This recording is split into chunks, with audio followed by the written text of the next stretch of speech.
தான் ஞானஸ்நானம் பெறும் பொழுது திடம் கொள்ளுகின்றோம். கண் திறக்கப்படும் பொழுது திடன் கொள்ளுகிறோம்.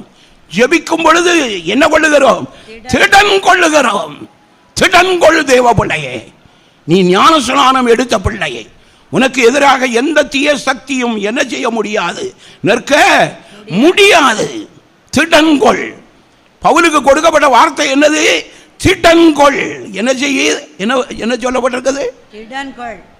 திடப்பட்டது மாதிரி ஒருத்தரும் தெரியலையே, எல்லாம் தளர்ந்து போய் இல்லை இருக்கிறீங்க.